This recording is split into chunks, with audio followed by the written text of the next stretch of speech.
বেশি দিন বেঁচে লাভ নেই, দরকার নেই। যে ব্রহ্মচারী, কেন ব্রহ্মচারীর বেশি চান্স যে মরে গেলেই হয়তো ভগবানের কাছে যাবে। কি ব্রহ্মচারী মানে ড্রেসটা না, ব্রহ্মচার্য বলতে যা বুঝায় সে ব্রহ্মচারী 8টা লক্ষণ আছে, কে জানে, বলতে পারে? হাত তোল, দেখি কজন ব্রহ্মচারী। অনেক দেশ দেখছি অবশ্য ব্রহ্মচারী, সন্ন্যাসী, এখন সব লেখা আছে। তুমি একটা বলো দেখি কতগুলো না আছে। এতটা না আমি বলতে পারো, 8টা না আছে। যাই হোক, সময় চলে যাচ্ছে।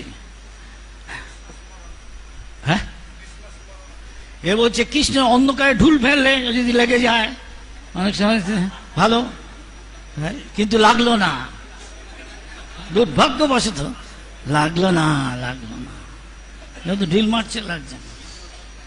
যাই হোক, শুনছে প্রভুপাদ বলছে ব্রাহ্মণের গুণ হচ্ছে এতই: পঠন পাঠন, যজন যাজন, দান প্রতিগ্রহ, সম দম তপ শৌচম, ক্ষান্তি আর্যবম, জ্ঞান বিজ্ঞান আস্তিক্যম, ব্রহ্মকর্ম স্বভাবজম।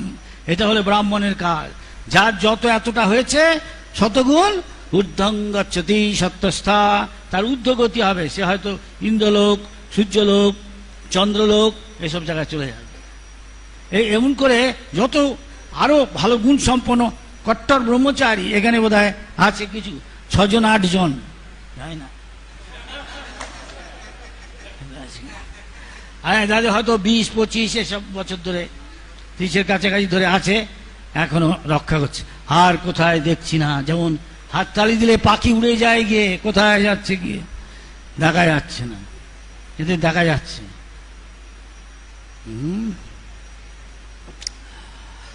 যাই হোক, পরীক্ষা তো সবাইকেই পরীক্ষা দিতে হবে। যার যেদিকে মন ভগবান জানে, হরিনাম করছে, হরে কৃষ্ণ হরে কৃষ্ণ, ভিতরে কি আওয়াজ হচ্ছে ভগবান তো যাচ্ছে, সেরকম যেদিকে সেদিকে চলে যাচ্ছে, ভগবান তার ইচ্ছা। নাম চিন্তামণি, ভগবান জানে যে কি চিন্তা করছে, হরে কৃষ্ণ কৃষ্ণ কি চিন্তা করছে, ভগবান রেকর্ড হয়ে যাচ্ছে, তাকে আবার সেই দিকে পাঠিয়ে দিচ্ছে। তুমি এই চাও, এই নাও। আর যে হরে কৃষ্ণ হরিদাস ঠাকুর বললেন শুধু হরিনাম করেই কলিযুগের ধর্ম কৃষ্ণ নাম সংকীর্তন, পরম বিজয়তে শ্রীকৃষ্ণ নাম সংকীর্তন। নাম সংকীর্তন করলে সবাই মিলে একসঙ্গে, সংকীর্তন মানে সবাই মিলে একসঙ্গে ভগবানের নাম উচ্চস্বরে কীর্তন করা। হরিকৃষ্ণ নামের মহামন্ত্র, হ্যাঁ, কে কতদিন, তুমি কতদিন, বছর হলো তোমার? হ্যাঁ, দেরি হচ্ছে। তোমার কত বছর হলো? যাই হোক, অনেক বছর হয়েছে। বলো একটু, হরিনাম মহামন্ত্রের নাম কি তুমি হরিনাম করছো? এটা কি প্রার্থনা নাকি কি জাস্ট বলে যাচ্ছি? কি এটা একটা প্রার্থনা? কি প্রার্থনা করছি ভগবানের কাছে?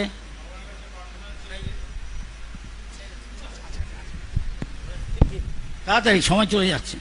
হরে কৃষ্ণ মহামন্ত্রের অর্থ হচ্ছে, শ্রীল প্রভুপাদ বলেছেন যে আমরা ভগবানের কাছে প্রার্থনা করছি, হে ভগবান কৃষ্ণ, হে শ্রীমতী রাধারানী, ভগবান দয়া করে আমাকে আপনার প্রেমময়ী সেবায় নিযুক্ত করুন। কি বুঝলেন সবাই? আমরা কি সেরকম ভাব নিয়ে করছি? সে কিভাবে করতে হবে? যোগ্যতা ত্রিনাদপি শুনিছেন, প্রভুপাদ বলেছেন। দেব প্রভুপাদের কথাগুলি বলছি, আমি বলতে বলছি। আমরা যখন রান্না করি দেখা যায় যে পুরি বেলছে, পুরি বেল থেকে পুরিটা যেই ঘিয়ের মধ্যে আলো হপ করে এত বড় ফুলে উঠলো, একে বলে পপ আপ। আবার যখন মুড়ি ভাজে তখন মুড়িগুনি পড়াট করে উঠে ওঠে। সেই জন্য আমাদের এমন অনেক কিছু হতে পারে, আমরা আমাদের জীবনে এই ভজন করতে এসে যদি আমি পাপ আপ হয়ে যাই তাহলে অসুবিধা আছে। তার বদলে পাপ আপটা কি আর বলছি না, বুঝে নিয়ে তো বুদ্ধিমান বলছি। কিন্তু যদি তৃণাদপি সুনিচনে হই আর বৃক্ষের মতো সহিষ্ণু হই, কি আর সেটা তো বলতে হবে না, তো অনেক বছর আছে জানো। এবং নিজের সমস্ত গর্ব অহংকারগুলো ছুঁড়ে ফেলে দিয়ে সকলকে মনে মনেই হোক যেভাবেই হোক সম্মান দিই, যার যা প্রাপ্য, তাহলে সব সময় হরে কৃষ্ণ কৃষ্ণ কৃষ্ণ হরে হরে। ভক্তিনাথ ঠাকুর বলছেন, যায় সকল বিপদ ভক্তি বিনোদ, বলেন যখন ও নাম গাই, যখন হরিনাম করি সব বিপদ, সব সমস্যা, এভরিথিং কিকড আউট। তা আমাদের কি তা যাচ্ছে? যে যায় তা বুঝতে হবে ঠিক হরিনাম হচ্ছে। না নিশ্চয়ই কিছু গলদ আছে, খাঁদ আছে। সোনাতে খাঁদ থাকে না? অনেক কিছু খাঁদ, ভেজাল ভেজাল আছে। আচ্ছা, কেন ভেজাল রেখেছ? সে অপরাধ হচ্ছে হয়তো। তাই হরিদাস ঠাকুর একদিনকে আলোচনা করছেন, হিরণ্য গোবর্ধনের বাড়িতে আমন্ত্রিত হয়ে গেছেন, হরিনামেই সব পাওয়া যায়, কিন্তু এখানে বলে দিয়েছে বহুবার এটা তার চেয়ে বেশি। হ্যাঁ, কি করে আমি আগে ভগবানের কাছে না গিয়ে, এটা একটা প্রিচিং মুভমেন্ট। ভগবান বলেছেন ভগবদ গীতার শেষের দিকে যে কে আমার প্রিয়, তার চেয়ে প্রিয় কেউ নেই। বলো, কে বলবে? নচ তস্মাৎ মনুষ্যেষু, মানুষদের মধ্যে কেউ আমার প্রিয় ছিল না, নেই, হবেও না। কে না? যে প্রচার করে, হ্যাঁ, লোককে ভক্ত করে। সেটার সবচেয়ে বড় উপায় একটা হলো, হ্যাঁ, কীর্তন করে, লেকচার দিয়ে। কিন্তু একজন শুদ্ধ ভক্তকে লেকচারটা দেওয়া, তার মানে তার গ্রন্থগুলি বিতরণ করলে আরো বেশি।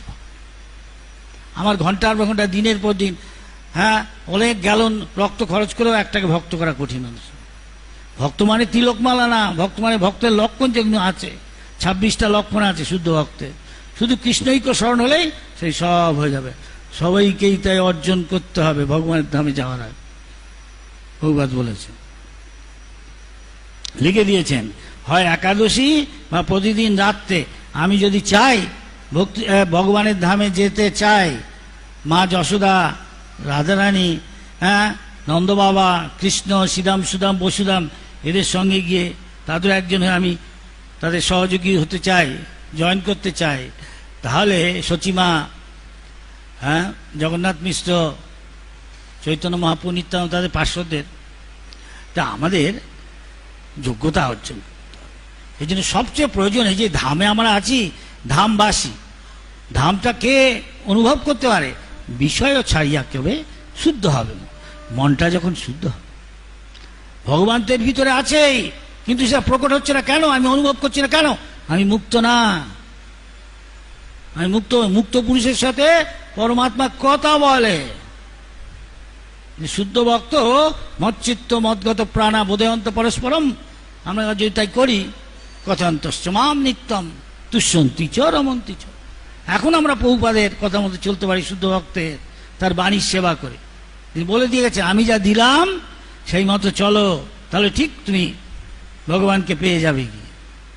যেমন জয়ানন্দকে বলেছেন, আমি আশা করি না, যে আমার মনে হয় এই জীবনেই ও ভগবানের কাছে যাবে গিয়ে। কিন্তু ও এমন কিছু দায়িত্বপূর্ণ পদ বা এমন কিছু নাম করা ভক্ত ছিল না। প্রভুপাদই বলতেন, আমরা দেখতো সবসময় সেবা নিয়ে আছে। এখানে হয়তো কে জানে কত থাকতে পারে জয়ানন্দের মতো এরকম। সবাইকে একটা এমন কিছু হতে হবে তা না, যে কেউ পারে শুদ্ধ বৈষ্ণব হতে। কেননা শুধু আমার ছেড়ে দিতে হবে এই উপাধিগুলো, আমি অমুক, আমি তমুক, এইসব বড়াই, এইসব ছেড়ে দিয়ে অহংকার, যত রকম জড়জাগতিক কামনা বাসনা আছে সেগুলো ছাড়তে। একদিন একটা ছেলে পড়ছে প্রভুপাদের কাছে ভগবদ্গীতা, ভগবদ্গীতা একটা অধ্যায় আছে, সেখানে বলছে দৈব সম্পদ, আসুরিক সম্পদ। সেখানে বলছে আসুরিক